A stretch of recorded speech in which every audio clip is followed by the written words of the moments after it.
ನಿಮ್ಮ ತಲೆಮಾರಿನಲ್ಲಿರ್ತಕ್ಕಂಥ ಅಷ್ಟೊಂದು ಪ್ರತಿಭಾನ್ವಿತರೆಲ್ಲ ಇವತ್ತು ನಮ್ಮ ಮುಂದೆ ಇಲ್ಲ. ಇಂಥ ಸಂದರ್ಭದಲ್ಲಿ ನೀವು ಅಭಿನಯ ಮಾಡುವಾಗ ನಿಮ್ಗೇನು ಕಾಡುತ್ತೆ?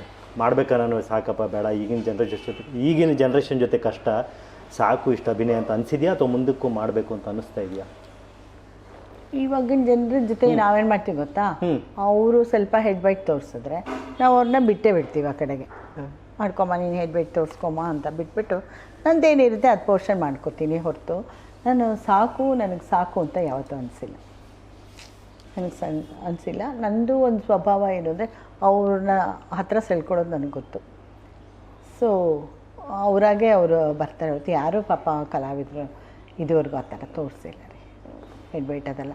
ಮತ್ತು ಕಲಿಯೋಕೆ ಏನಾದರೆ ಅವರಿಷ್ಟೇ ಒಂದು ಚೌಕಟ್ಟು ಹಾಕೊಂಡ್ಬಿಟ್ಟಿರ್ತಾರೆ, ಇಷ್ಟು ಮಾಡಿದ್ರೆ ಸಾಕು. ಮತ್ತು ಏನೇನೋ ಪಾಪ ವಿಚಿತ್ರಗಳು ಅವ್ರದ್ದು.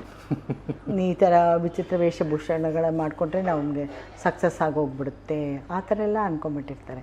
ನೀವು ಯಾವಾಗ ಅಭಿನಯ ಮಾಡೋಕ್ಕೆ ಶುರು ಮಾಡ್ತೀರಾ ನಿಮಗೆ ಚಾನ್ಸ್ ಜಾಸ್ತಿ ಸಿಗ್ತಾ ಹೋಗುತ್ತೆ. ನೋಡಿ ಗಿರಿಜಾ ಮೇಡಮ್, ನೀವು ಸುಮಾರು 50 ವರ್ಷಗಳಿಗೂ ಹೆಚ್ಚು, 5 ದಶಕಗಳಿಗೆ ಹೆಚ್ಚು, ಅಥವಾ ನಿಮ್ಮಂಥ ತಲೆಮಾರಿನವರು 3-4 ದಶಕಗಳಾದರೂ ಈ ಥರ ಸೇವೆ ಮಾಡ್ಕೊಂಡು ಬಂದಿರ್ತೀರಿ, ಹೆಸರು ಮಾಡಿರ್ತೀರಿ. ಆದರೆ ಈಗಿನ ಜನರೇಷನ್, ಈಗಿನ ಪೀಳಿಗೆ ನಟ ನಟಿಯರು, ಕಲಾವಿದರು, ತಂತ್ರಜ್ಞರು 2-3 ವರ್ಷಕ್ಕೆ 4-5 ವರ್ಷಕ್ಕೆ ಅಷ್ಟೇ ಪಾಪ ಜೀವನ.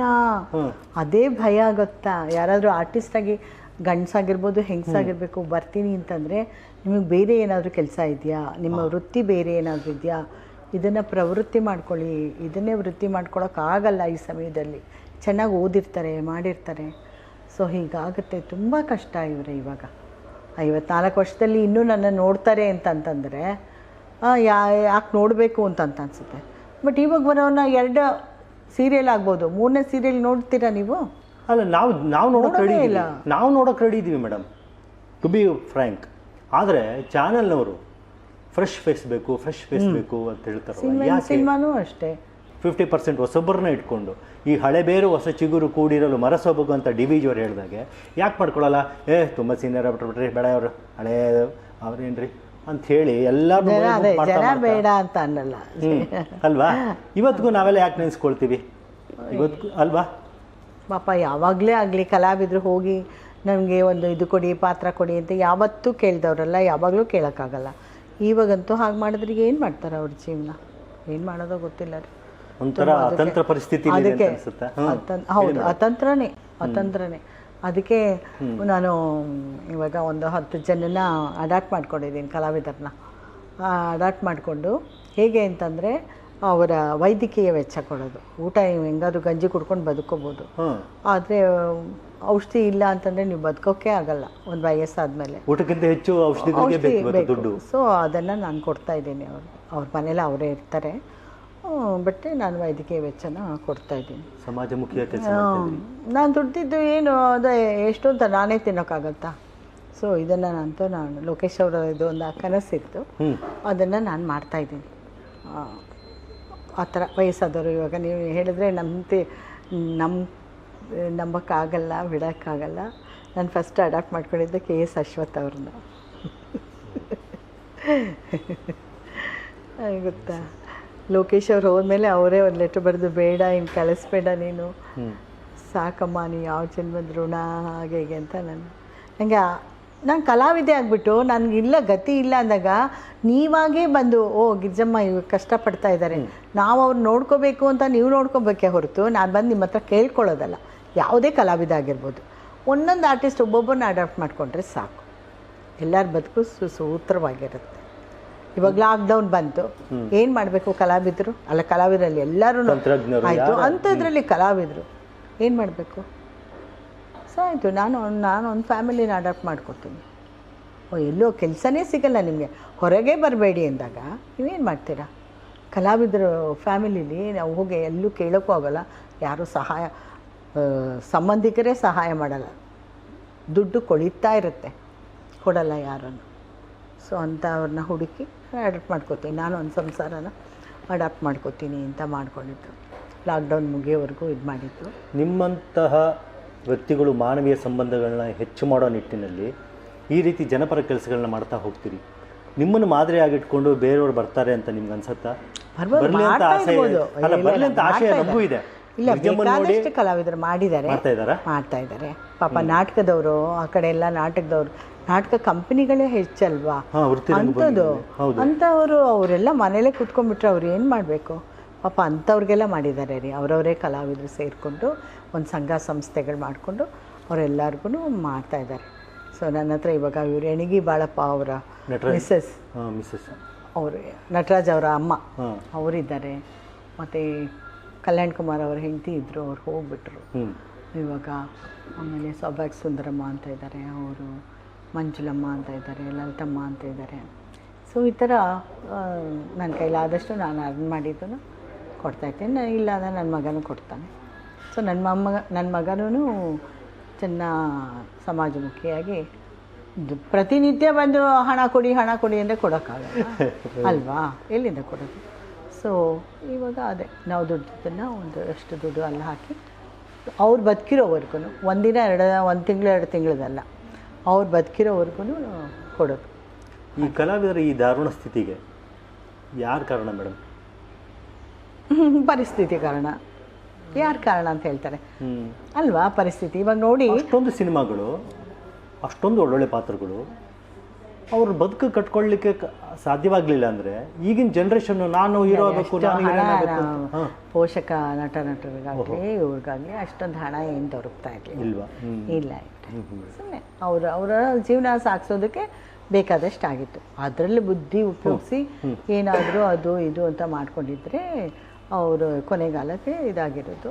ಇಲ್ಲಾಂದರೆ ಏನಾಗುತ್ತೆ, ಬರುತ್ತಲ್ಲ ಫಿಲಮ್ ಇರುತ್ತಲ್ಲ, ಸೀರಿಯಲ್ ಇದೆಯಲ್ಲ ಅಂತ ಅಂದ್ಕೊಂಡು ನಾವೂ ದುಂದು ವೆಚ್ಚ ಮಾಡಿಕೊಂಡು ಎಲ್ಲ ಮಾಡಿಕೊಂಡು ಇದು ಮಾಡ್ತೀವಿ. ಅವರ ಚಟಗಳು ಮತ್ತೊಂದು ಎಲ್ಲನೂ ಕಾರಣ ಆಗತ್ತೆ. ಬಟ್ ಅಂಥ ಏನು ಇದು ಸಿಕ್ಕಿತ್ತು ಅಂತ ನಾನು ಅಂದ್ಕೊಂಡಿಲ್ಲ. ಪೋಷಕ ನಟರಿಗೆ, ಕಲಾವಿದರಿಗೆ ಅಷ್ಟು ಅವರು ಲೈಫ್ ಲಾಂಗ್ ಕೊನೆಯವರೆಗೂ ಮತ್ತು ಅವರ ಇದು ಆದಮೇಲೂ, ರಿಟೈರ್ಡ್ ಆದಮೇಲೂ ಸಿಗುತ್ತೆ ಅಂತ ನಾನು ಅಂದ್ಕೊಂಡಿಲ್ಲ. ಇವಾಗ ನಮ್ಮ ಹೀರೋಗಳೇ ಎಲ್ಲ ಇಷ್ಟು ಹೆಲ್ಪ್ ಮಾಡ್ತಾಯಿದ್ದಾರೆ, ಪ್ರತಿಯೊಬ್ಬರು ಮಾಡ್ತಾಯಿದ್ದಾರೆ, ಇಲ್ಲ ಅಂತ ನಾನು ಹೇಳಲ್ಲ. ಅವರು ಯೋಗ್ಯತೆ ಅನುಸಾರ ಮಾಡ್ತಾಯಿದ್ದಾರೆ. ನಮ್ಮ ದರ್ಶನ್ ಎಷ್ಟು ಮಾಡ್ತಾರೆ, ಸುದೀಪ್ ಎಷ್ಟು ಮಾಡ್ತಾನೆ, ಶಿವಣ್ಣ ಆಗ್ಬೋದು, ಅಪ್ಪು ಆಗ್ಬೋದು, ಎಲ್ಲರೂ ಮಾಡ್ತಾಯಿದ್ದಾರೆ, ಇಲ್ಲ ಅಂತ ನಾನು ಹೇಳಲ್ಲ. ಬಟ್ ಅವ್ರು ಕೊಡಬೇಕು ಅನ್ನೋ ಕಾರಣಕ್ಕೆ ನಾವು ಇದು ಮಾಡಬಾರ್ದು. ಬಟ್ ನಾವು ಜೋಪಾನವಾಗಿ ಒಂದು ಸ್ವಲ್ಪ ನಾಳೆಗೆ ಬದುಕೋದು, ಇವತ್ತಿಗೆ. ಅವನು ಕೃಷ್ಣ ಹೇಳ್ಬಿಟ್ಟಿದ್ದಾನೆ, ಈ ಕ್ಷಣಕ್ಕೆ ಬದುಕು ಅಂತ.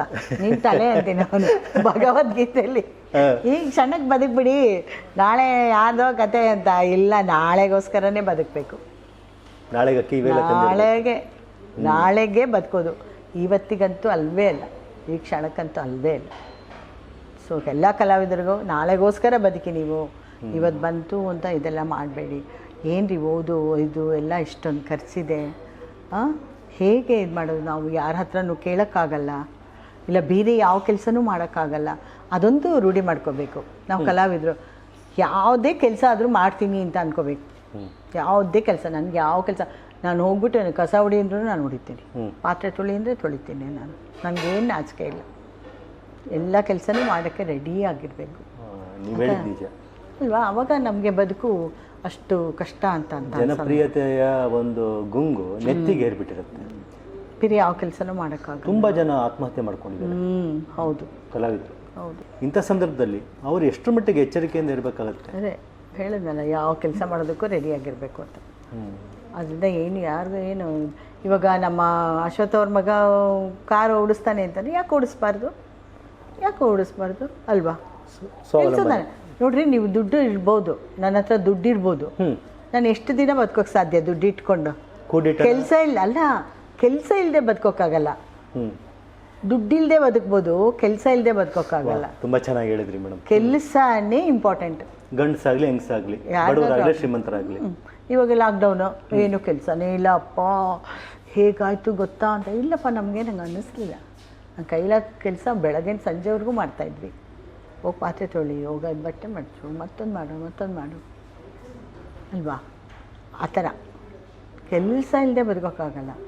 ಅಯ್ಯೋ ಲಾಕ್ಡೌನ್ ಆಯಿತು, ಇದಾಯಿತು, ಏನು ಮಾಡೋದು? ಅಯ್ಯೋ ಕೆಲಸ ಇಲ್ಲದೆ ಮಾತ್ರ ನಿಜವಾಗ್ಲೂ ಅದು ಯಾವ ಮಹಾತ್ಮ ಬಸವಣ್ಣನವ್ರು ಹೇಳಿದ್ರು ಕಾಯಕವೇ ಕೈಲಾಸ ಅಂತ. ಅದೇ ನಮ್ಮ ಕೈಲಾಸ. ಮೇಲೆಲ್ಲೇ ಇದೆಯೋ ಕೈಲಾಸ ನಮಗೆ ಗೊತ್ತಿಲ್ಲ. ಕೆಲಸ ಮಾಡಿ ಟೈಮ್ ಪಾಸ್ ಆಗುತ್ತಲ್ಲ, ಅದೇ ಕೈಲಾಸ. ನಮ್ಗೆ ಗೊತ್ತಿರೋದಷ್ಟೇ. ನಮ್ಮ ಅಮ್ಮನೂ ಹೇಳ್ಕೊಟ್ಟಿರೋದಷ್ಟೇ, ಕೆಲಸ ಮಾಡಿ. ನಮ್ಮಮ್ಮ ಅಯ್ಯೋ ನಂಗೆ ಮೈ ಹುಷಾರಿಲ್ಲ, ಜ್ವರ ಬಂದುಬಿಟ್ಟಿದೆ ಅಂದರೆ, ಹೌದಾ ಔಷಧಿ ತೊಗೊಂಡಿಯಾ, ಊಟ ಮಾಡಿದ್ಯಾ, ಹೋಗಬೇಕು ನಾಳೆ ಶೂಟಿಂಗ್ ಹೋಗಿ, ಹಾಂ ಹೋಗು ಶೂಟಿಂಗ್ ಇದೆ, ಹೋಗು ಅನ್ನೋರು ಹೊರತು ರೆಸ್ಟ್ ತೊಗೊಮ್ಮ, ನೀನು ಮಲ್ಕೊಮ್ಮ 1-2 ದಿನ, ಯಾವತ್ತೂ ಹೇಳ್ದವ್ರಲ್ಲ. ಹೋಗು ಅನ್ನೋರು. ಕಾಯಕವೇ ಕೈಲಾಸ. ಕಾಯಕದಿಂದ ಅಲ್ಲ, ಕಾಯಕನೇ. ಅಷ್ಟು ಶಕ್ತಿ ಕೊಟ್ಬಿಟ್ರೆ ಸಾಕು ದೇವರು, ಕೊನೆಯವ್ರಿಗೆ ಯಾರಿಗಾದ್ರೂ ಆಗಲಿ. ಹಿರಿಯ ಕಲಾವಿದರಾಗಿ ನೀವು ನಿಮ್ಮ ಜೊತೆಯಲ್ಲಿ ಪಾತ್ರ ಮಾಡಿದ ವ್ಯಕ್ತಿಗಳು, ಕಲಾವಿದರು, ತಂತ್ರಜ್ಞರು ಯಾರು? ಈಗ ರಾಜ್ಕುಮಾರ್ನೆಲ್ಲ ನೆನೆಸ್ಕೊಂಡ್ರಿ, ಸುಬ್ಬಯ್ಯನಾಡ್ ಅವ್ರು ನೆನೆಸ್ಕೊಂಡ್ರಿ, KSS ಸ್ವಾಮಿ ಅವ್ರು ನೆನೆಸ್ಕೊಂಡ್ರಿ. ತುಂಬ ಹೌದು, ಒಳ್ಳೆ ನಟ, ಒಳ್ಳೆ ನಟಿ. ನಾನು ಯಾವತ್ತಿಗೂ ಅವ್ರನ್ನ ಇಷ್ಟಪಡ್ತೀನಿ. ಇವತ್ತು ಮನೇಲಿ ಕೂತ್ಕೊಂಡಾಗ ಅವ್ರದ್ದು ಸಿನಿಮಾಗಳು ನೋಡ್ತೀನಿ, ಅವ್ರ ಬಗ್ಗೆ ಆಲೋಚನೆ ಮಾಡ್ತೀನಿ ಅಂದರೆ ಯಾರು ಬರ್ತಾರೆ ನಿಮ್ಗೆ? ನನಗೆ ಜಯಂತಿ ಅವರ ಅಯ್ಯೋ ಅಪ್ಪ, ಅವ್ರ ಥರ ಕಲಾವಿದೆ ನಮಗೆ ನಮ್ಮ ಕನ್ನಡ ನಾಡಲ್ಲಿ ಸಿಕ್ಕಿದ್ದು ನಮಗೆ ಒಂದು ಅದೃಷ್ಟ ಅಂತ ಹೇಳಬೇಕು. ಅಂಥ ಕಲಾವಿದರು ಇನ್ಯಾರೂ ಇಲ್ಲ ಅಂತ ನಾನು ಹೇಳಲ್ಲ, ಆಯಾ ಪಾತ್ರದಲ್ಲಿ. ಬಟ್ ಇವರಂತೂ ಬ್ಯೂಟಿ ಆಗಿರ್ಬೋದು, ಅವರ ಅಭಿನಯ, ಅವ್ರ ಕಣ್ಣಲ್ಲಿ ಕಣ್ಣಿಟ್ಟು ನೋಡಿ ಅಭಿನಯಿಸೋದೇ ಕಷ್ಟ ಅಂತ ಹೇಳ್ತಾಯಿದ್ರು ಇಷ್ಟು ಜನ. ಅಷ್ಟು ಅವರ ಒಂದು ಆ ಭಾವನೆಗಳನ್ನು ತೋರಿಸ್ತಾರೆ ಅವರು. ಎಂಥದಾದರೂ ಪಾತ್ರ ಸುಲಲಿತವಾಗಿ ಮಾಡುವಂಥ ಅವರು ಕಲಾವಿದೆ ಅವರಾಗಿರ್ಬೋದು. ನಮಗೆ ಹೆಸರು ತಂದುಕೊಟ್ಟ ಸರೋಜಾದೇವಿಯವರಾಗಿರ್ಬೋದು. ತುಂಬ ಜನ ಇದ್ದಾರೆ. ಪಂಡ್ರಿಬಾಯಿ ಅವರೇನು ಕಡಿಮೆನಾ, MV ರಾಜಮ್ಮ ಅವರೇನು ಕಡಿಮೆನಾ, ಅವರೆಲ್ಲ ಎಂಥ ಕಲಾವಿದರಾಗಿದ್ದರು. ನಮ್ಮ ಉದಯ್ ಕುಮಾರ್, ಕಲ್ಯಾಣ್ ಕುಮಾರ್ ಅವರಾಗಿರ್ಬೋದು ಅಲ್ವಾ, ರಮೇಶ್, ಸಂಪತ್ ಅವರು, ಅಶ್ವಥ್ ಅವರು, ಬಾಲಣ್ಣ ಅವರು, ನರಸಿಂಹರಾಜ್ ಅವರು.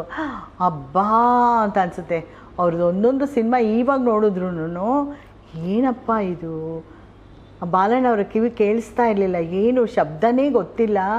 ಆ ಲಿಪ್ ಮೂಮೆಂಟ್ ನೋಡಿಕೊಂಡು ಅದಕ್ಕೆ ತಕ್ಕಂಗೆ ಅವ್ರದ್ದು 2 ಸಿನಿಮಾದಲ್ಲಿ ನನಗೆ ಅಭಿನಯಿಸೋ ಅವಕಾಶ ಬಂತು.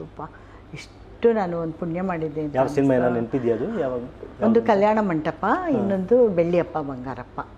ಬಾಲಣ್ಣವ್ರ ಜೊತೆ ಎರಡರಲ್ಲೂ ಮಾವ. ಅಯ್ಯೋ ಇಷ್ಟು ಒಂದು ಅದೇ ಸ್ವರ್ಗ ಅಂತೀವಲ್ಲ, ಅದೇ ಆ ಥರ ಅವರು ತುಂಬಾ ಚೆನ್ನಾಗಿತ್ತು. ಅಂಥವ್ರನ್ನೆಲ್ಲ ನೋಡಿ ಅವ್ರಿಗೆಲ್ಲ ಶ್ರದ್ಧೆ, ಅದೇ ಹೊಟ್ಟೆ. ನಿಮಗೆ ಹೊಟ್ಟೆನೇ ಎಲ್ಲ ಕಲಿಸೋದು, ಬೇರೆ ಏನಿಲ್ಲ. ಆ ಹೊಟ್ಟೆ ಹಸಿವಿರಬೇಕು. ಆ ಹಸಿವು ಯಾವುದಾದ್ರೂ ಆಗಿರ್ಬೋದು, ಕಲಿಕೆಯ ಹಸಿವಿದ್ದರೆ ತಾನಾಗೆ ಎಲ್ಲ ನಾವು ಕಲ್ತ್ಕೋಬೋದು. ನಿಮ್ಗೆ ಯಾವಾಗ ಹಸಿವಿಲ್ಲ, ನಾನು ಬಾಹ್ಯವಾಗಿ ತುಂಬ ಚೆಂದ ಕಂಡುಬಿಟ್ರೆ ಸಾಕು ಅಂತ ಅಂದ್ಬಿಟ್ರೆ ಹೋಯಿತು. ಆ ಕಲಿಕೆಯ ಹಸಿವಿರಬೇಕು. ಆವಾಗ ನೀವು ವಿಭಿನ್ನ ಪಾತ್ರಗಳಲ್ಲಿ ನೀವು ತೊಡಗಿಸ್ಕೊಳ್ಬೋದು ಅಂತ ನಾನು ಅಂದ್ಕೊಂಡಿದ್ದೀನಿ. ನಿಮಗೆ ವಿಭಿನ್ನ ಪಾತ್ರಗಳು ಸಿಕ್ಕಿದೆ ಅಂತ ಒಂದೇ ಥರ ಮಾಡಿದ್ದೀನಿ ಅನ್ಸುತ್ತಾ? ಇನ್ನೂ ಈ ಥರದ ಪಾತ್ರ ಸಿಗ್ಬೇಕು ನನಗೆ, ಕಾಯ್ತಾ ಇದ್ದೀನಿ, ಅದನ್ನು ಮಾಡಬೇಕು ಅಂತ ನಿಮಗೆ ಯಾವ ಪಾತ್ರ ಅನ್ನಿಸ್ತಿಲ್ಲ? ಇಲ್ಲ, ನನಗೆ ಸಿಕ್ಕಿರೋ ಅವಕಾಶದಲ್ಲೇ ನಾನು ಬೇರೆ ಥರ ಮಾಡಿದ್ದೀನಿ ಅಂತ ಅಂದ್ಕೊಂಡಿದ್ದೀನಿ ನಾನು. ಇವಾಗ ದೊರೆಯಲ್ಲಿ ಬರೋ ಪಾತ್ರ ಬೇರೆ ಇದೆ, ಆಮೇಲೆ ಮೋಡದ ಮರೆಯಲ್ಲಿ ಮಾಡಿರೋದು, ಆಮೇಲೆ ಇನ್ಯಾವುದಪ್ಪ ಇನ್ನೊಂದು ನಮ್ಮ ಭುಜಂಗಯ್ಯನ ದಶಾವತಾರ, ಅದಿಲ್ಲಿ ಒಂದೇ ಥರ ಅನಿಸುತ್ತೆ ನಿಮಗೆ. ರಾಮಾಚಾರಿ ಆಗಿರ್ಬೋದು, ರವಿಚಂದ್ರನ್ ಎಷ್ಟು ಸಿನಿಮಾ ಮಾಡಿದ್ದೀವಲ್ಲ, ಅದರಲ್ಲಿ ಎಲ್ಲ ಪಾತ್ರಗಳು ಆಲ್ಮೋಸ್ಟ್ ಅಲ್ಲಿ ಖುಷಿ ಕೊಟ್ಟಿದೆ ನಿಮಗೆ. ಮುಂದೆ ಇಂಥ ಪಾತ್ರ ಮಾಡಬೇಕು ಅಂತ ನನಗೆ ಕನಸಿದೆ ಅಂತ ಬೇರೆ ಬೇರೆ ಹೇಳಿದಾಗೆ ಹೇಳಿದಲ್ಲ, ನನಗೆ ಕನಸೇ ಇಲ್ಲ. ಕಾರಣ ಅವ್ರದ್ದು ಬೆಳಕಿಲ್ಲದ ದಾರಿಯಲ್ಲಿ ಹೋಗಬಹುದು, ಕನಸಿಲ್ಲದ ದಾರಿಯಲ್ಲಿ ಹೇಗೆ ಹೋಗೋದು, ನನ್ನ ಕನಸೇ ಇಲ್ಲ. ನಿರಂತರವಾಗಿ ನೀವು ಅದೇ ದಣಿವರಿಯಾದ ದುಡಿಮೆ ಅಲ್ವಾ, ಸದಾ ಲವಲವಿಕೆ, ಚಟುವಟಿಕೆ, ಆರೋಗ್ಯ, ಆಮೇಲೆ ಕಲೆ ಬಗ್ಗೆ ನಿಮಗೆ ಪ್ರೀತಿ, ಅದನ್ನು ನಿಮ್ಗೆ ಇಲ್ಲಿವರೆಗೂ ತಂದು ನಿಲ್ಲಿಸಿದೆ ಅಂತ ಅನ್ಸುತ್ತೆ. ಹೌದು ಅಂತ ಅನ್ಕೋತೀನಿ. ಈ ಸಂದರ್ಭದಲ್ಲಿ ಇನ್ನು ಏನಾದರೂ ಮುಂದಿನ ದಿನಗಳಲ್ಲಿ, ಇಲ್ಲಿ ಒಂದು 54 ವರ್ಷಗಳಾಯ್ತಪ್ಪ, ಇನ್ನು ಮುಂದೆ ನಾನು ಏನು ಮಾಡಲ್ಲ ಅಥವಾ ಏನಾದ್ರು ಮಾಡಬೇಕು, ಇನ್ನು ನನ್ನ ಮುಂದೆ ಉಳಿದಿರೋದು ಈ ದಾರಿ ಅಂತ ಯಾವುದನ್ನು ಹೇಳ್ಕೊಳ್ತೀರಿ? ಇನ್ನು ಮುಂದೆ ಏನು ಈ ಥರ ಮಾಡಬೇಕು, ಆ ಥರ ಮಾಡಬೇಕು, ಎಲ್ಲ ಥರನೂ ನಾನು ಮಾಡಿಬಿಟ್ಟಿದ್ದೀನಿ ಅಂತ ಅಂದ್ಕೊಂಡಿದ್ದೀನಿ. ಆಧ್ಯಾತ್ಮ ಮತ್ತೆ ದೇವ್ರ ಹತ್ರ ಕೂತ್ಕೊಂಡು ತಪಸ್ ಮಾಡು ಅಥವಾ ಧ್ಯಾನ ಮಾಡೋದೆಲ್ಲ ನನಗೆ ಗೊತ್ತಿಲ್ಲ. ಕೆಲಸ ಮಾಡು ಅಷ್ಟೇ, ಅದೊಂದೇ ನನಗೆ ಗೊತ್ತಿರೋದು. ಸೊ ನಾನು ಅದನ್ನು ಮಾಡ್ತಾಯಿದ್ದೀನಿ. ನಾನು ಯಾವತ್ತೂ ಧ್ಯಾನ ಮಾಡಿದವಳಲ್ಲ, ದೇವ್ರ ಮುಂದೆ ಗಂಟೆ ಕಟ್ಟಲೆ ಕೂತ್ಕೊಂಡು ಇದು ಮಾಡಿದ್ದಲ್ಲ. ಎಲ್ಲನೂ ಮಾಡ್ತೀನಿ, ಎಷ್ಟೆಷ್ಟು ಬೇಕೋ ಅಷ್ಟು ಮಾಡಿ ನಾನು ಕೆಲಸ ಏನು ಕೆಲಸ ಮಾಡಿಬಿಡ್ತೀರಾ ನೀವು? ಶೂಟಿಂಗ್ ಒಂದು ಬಿಟ್ಟು ಏನು ಮಾಡಿಬಿಡ್ತೀರಾ? ಇಲ್ಲೇನೋ ಜೋಡಿಸೋದು, ಇಲ್ಲೇನೋ ಧೂಳು ಹೊಡ್ತಿದೆ ತೆಗಿಯೋದು, ಒಟ್ಟಿನಲ್ಲಿ ಬ್ಯುಸಿಯಾಗಿರಬೇಕು. ಸುಮ್ಮನೆ ಯಾವತ್ತೂ ಕೂತ್ಕೊಂಡಿಲ್ಲ, ನಾನು ಯಾವತ್ತೂ ಕೂತ್ಕೊಂಡಿಲ್ಲ. ಅದೇ ನೀವು ಧ್ಯಾನ ಮಾಡಲ್ಲ ಅಂತ ಹೇಳಿದ್ರಿ, ಆದರೆ ನಿಮಗೆ ಅಭಿನಯನೇ ಧ್ಯಾನ ಆಗಿದೆ ಅಲ್ವಾ? ನಿರಂತರವಾಗಿ ನಿಮ್ಮ ಈ ಅಭಿನಯ ಕಲೆ ಮುಂದುವರಿಯಲಿ, ಇನ್ನಷ್ಟು ಒಳ್ಳೊಳ್ಳೆ ಯಶಸ್ಸಿನ ಸಿನಿಮಾಗಳು ನಿಮ್ಮದು ಬರಲಿ, ಒಳ್ಳೊಳ್ಳೆ ಸೀರಿಯಲ್ಗಳು ಮಾಡಲಿ, ಮತ್ತೆ ನೀವು ರಂಗಭೂಮಿಯಲ್ಲಿ ನಾವು ನೋಡ್ಬೇಕಂತ ಆಸೆ ಇದೆ. ಅಯ್ಯೋ, ಯಾವತ್ತು ಪಾತ್ರ ಕೆಳಗೆ ಕೂತ್ಕೊಳ್ಳೋಕ್ಕಾಗಲ್ಲ,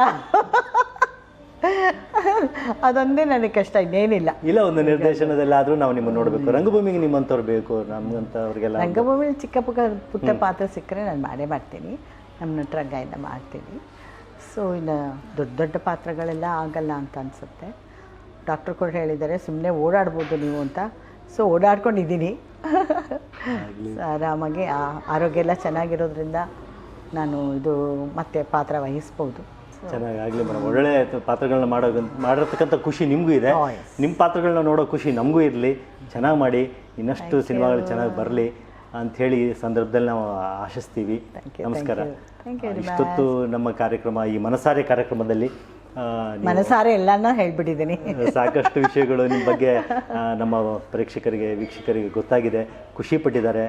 ನಿಮ್ಮನ್ನು ತೆರೆ ಮೇಲೆ ನೋಡಿ ಖುಷಿ ಪಟ್ಟವರು, ಓ ಗಿರಿಜಮ್ಮವ್ರು ಇಷ್ಟೆಲ್ಲ ಸಾಧನೆ ಮಾಡಿದ್ದಾರೆ, ಇಷ್ಟೆಲ್ಲ ಸವಾಲುಗಳನ್ನ ಎದುರಿಸಿದ್ದಾರೆ, ಅವ್ರ ಜೀವನ ಪ್ರೀತಿ ಇಷ್ಟೊಂದಿದೆ, ಅವ್ರ ಸಮಾಜ ಸೇವೆ ಎಲ್ಲ ಈ ರೀತಿ ಮಾಡ್ತಿದ್ದಾರೆ ಅಂತ ಗೊತ್ತಾಗಿ ಇನ್ನಷ್ಟು ನಿಮ್ಮ ಬಗ್ಗೆ ಗೌರವ ಭಾವನೆ ಹೆಚ್ಚಾಗತ್ತೆ ಅಂತ ನಾವು ಅಂದ್ಕೊಂಡಿದ್ದೀವಿ ಈ ಸಂದರ್ಭದಲ್ಲಿ. ಅದೇ ನಾವು ಹುಟ್ಟಿದ ಮೇಲೆ ಸಮಾಜ ನಮಗೇನು ಮಾಡ್ತು ಅನ್ನೋದಕ್ಕಿಂತ ಸಮಾಜಕ್ಕೆ ನಾವೇನು ಮಾಡ್ತಾ ಇದ್ದೀವಿ ಅನ್ನೋದೇ ತುಂಬ ಒಂದು ಒಳ್ಳೆ ಮಾತು.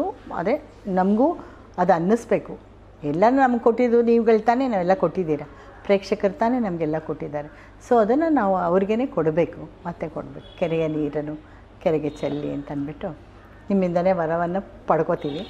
ಸೊ ಹಾಗಾಗಿ ಪ್ರತಿಯೊಬ್ಬರು ಕಲಾವಿದರು ಸಮಾಜಮುಖಿಯಾಗಿ, ಸಮಾಜ ನಮ್ಮನ್ನು ಅನುಕರಣೆ ಮಾಡೋ ಹಾಗೆ ಬದುಕಿ ಅಂತ ನಾನು ಕೇಳ್ಕೊತೀನಿ.